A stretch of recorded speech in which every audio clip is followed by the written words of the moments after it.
Assalamualaikum warahmatullahi wabarakatuh. Saya Alyaid Aziza dengan NIM 23071130559 akan mempresentasikan tugas saya yang berjudul Implementasi dan Tantangan Pancasila Era Reformasi. Pancasila sebagai landasan negara.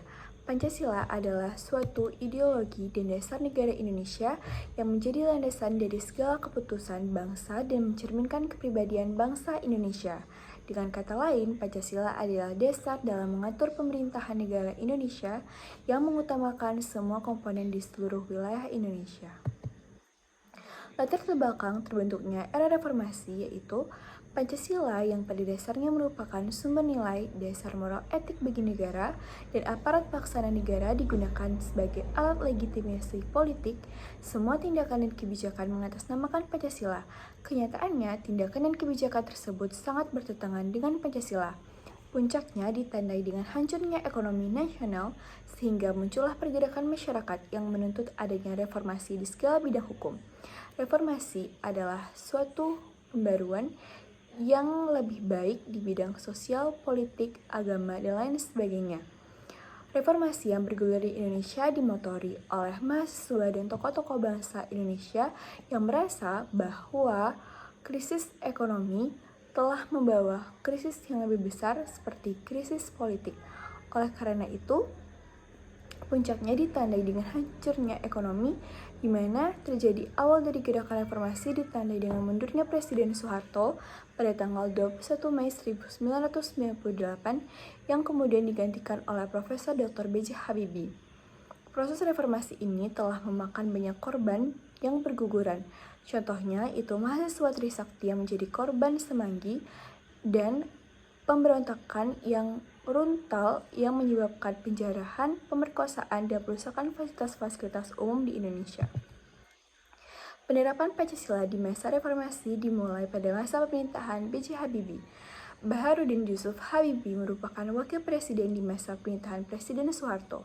Begitu Soeharto mengundurkan diri, Habibie pun diangkat MPR untuk menggantikannya sebagai presiden dengan tantangan memulihkan ekonomi Indonesia yang hancur akibat krisis moneter yang terjadi. Penerapan Pancasila melalui kebebasan berpolitik dan kebebasan pers ditandai dengan para tahanan politik dari masa Orde Baru dibebaskan, keharusan mendapat izin khusus untuk membuat penerbitan media dicabut, mendirikan partai politik tidak lagi dibatasi, sehingga pada tahun 1999 pemilu dilaksanakan dengan peserta 48 partai politik. Masa jabatan presiden dibatasi maksimal 2 periode berdasarkan amandemen Undang-Undang Negara Republik Indonesia tahun 1945 dan butir-butir pengembangan Pancasila dikembangkan dari 36 butir menjadi 45 butir. Yang kedua, masa pemerintahan Abdurrahman Wahid. Abdurrahman Wahid diangkat menjadi presiden oleh MPR hasil pemilu 1999. Di masa pemerintahannya dilakukan amandemen Undang-Undang Dasar Negara Republik Indonesia tahun 1945 untuk membentuk Dewan Perwakilan Daerah sebagai lembaga sendiri yang beranggotakan wakil-wakil dari setiap provinsi. Selain itu, amandemen juga menyangkut pembentukan Mahkamah Konstitusi dan Komisi Yudisial sebagai lembaga pengawasan peradilan di Indonesia.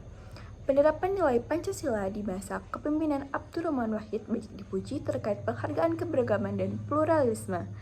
Di masa pemerintahan ini, Konghucu diakui sebagai agama resmi di Indonesia. Selain itu, penggunaan nama Papua menggantikan nama Provinsi Irian Barat juga disetujuinya. Yang keempat yaitu masa pemerintahan Megawati. Setelah reformasi, Megawati mengembangkan Partai Demokrasi Indonesia atau PDI dan menjadi ketua umumnya. Dalam pemilihan presiden dan wakil presiden tahun 1999, Megawati terpilih menjadi wakil presiden mendampingi Abdurrahman Wahid. Kemudian, MPR mengangkat Megawati menjadi presiden menggantikan Abdurrahman Wahid. Penerapan Pancasila di masa kepemimpinannya salah satunya ditandai dengan pembentukan Komisi Pemberantasan Korupsi atau KPK pada tahun 2003, serta pemilihan presiden dan wakil presiden secara langsung oleh rakyat, yaitu pemilihan presiden pada tahun 2004. Inilah sistem pemilihan presiden dan wakil presiden secara langsung yang pertama kali dilakukan di Indonesia. Yang keempat, masa pemerintahan Susilo Bambang Yudhoyono. Masa pemerintahannya ditandai dengan penguatan demokrasi di seluruh lini dengan penguatan lembaga-lembaga negara seperti KPK. Dalam hal pembangunan, masa pemerintahan ini ditandai dengan pengubahan rencana pembangunan dari garis besar haluan negara menjadi rencana pembangunan jangka panjang. RPJP ini dirancang oleh Susilo Bambang Yudhoyono dalam masa 20 tahun, yaitu dimulai pada tahun 2005 sampai tahun 2025. Terkait Pancasila sebagai ideologi bangsa, di masa pemerintahan Susilo Bambang Yudhoyono, MPR memperkenalkan 4 pilar berbangsa dan bernegara. Keempatnya yaitu ada Pancasila, Undang-Undang Dasar Negara Republik Indonesia tahun 1945, Negara Kesatuan Republik Indonesia, serta Bhinneka Tunggal Ika. 4 pilar ini disosialisasikan ke partai politik dan organisasi masyarakat melalui pendidikan. Yang kelima, masa pemerintahan Joko Widodo. Dalam pembangunan, pemerintahan Presiden Joko Widodo dikenal dengan kesungguhannya membangun infrastruktur, terutama untuk transportasi. Misalnya, pembangunan jalan tol tidak hanya di Jawa, tetapi juga di Sumatera, Kalimantan, serta Sulawesi. Pembangunan Indonesia di bagian timur seperti Papua dan Nusa Tenggara Timur berkembang pesat pada masa pemerintahan Joko Widodo. Pemerintahan Jokowi juga sangat memperhatikan Pancasila sebagai ideologi. Hal tersebut ditunjukkan dengan pembentukan Unit Kerja Presiden Pembinaan Ideologi Pancasila atau UKP-PIP tahun 2017, dan pada tahun 2018 unit kerja ini dikembangkan menjadi Badan Pembinaan Ideologi Pancasila atau BPIP. Dengan ada BPIP, diharapkan ideologi Pancasila akan semakin diterapkan oleh seluruh masyarakat dalam kehidupan sehari-hari. Lalu, apa saja sih tantangan Pancasila pada era reformasi? Pada masa reformasi, penerapan Pancasila sebagai dasar negara dan pandangan hidup bangsa terus menghadapi berbagai tantangan. Penerapan Pancasila tidak lagi dihadapkan pada ancaman pemberontakan-pemberontakan yang ingin mengganti Pancasila dengan ideologi lain, akan tetapi lebih diharapkan pada kondisi kehidupan masyarakat ini diwarnai oleh kehidupan yang serba bebas. Kebebasan yang mewarnai kehidupan masyarakat Indonesia saat ini meliputi berbagai macam bentuk, mulai dari kebebasan berbicara, berorganisasi, berekspresi, dan sebagainya. Era reformasi tahun 1998 lahir dengan semangat menghapuskan pengalaman-pengalaman buruk penyelenggara bernegara yang dilakukan oleh Orde Baru dan melakukan reformasi atas penyelenggaraan pemerintahan. Tuntutan reformasi yaitu pertama, amandemen Undang-Undang tahun 1945, penghapusan doktrin dui fungsi ABRI, penegakan hukum, HAM, dan pemberantasan korupsi, kolusi, dan nepotisme atau KKN, otonomi daerah, kebebasan pers, dan mewujudkan kehidupan demokrasi. Tantangan Pancasila di era reformasi ini tidak memiliki kekuatan mempengaruhi dan menuntun masyarakat. Pancasila tidak lagi populer seperti pada masa lalu. Elit politik dan masyarakat terkesan masa bodoh dalam melakukan implementasi nilai-nilai Pancasila dalam kehidupan berbangsa dan bernegara. Kebebasan yang terjadi pada masa reformasi di satu sisi dapat memacu kreativitas masyarakat, tapi di sisi lain juga bisa mendatangkan dampak negatif yang merugikan bangsa Indonesia sendiri.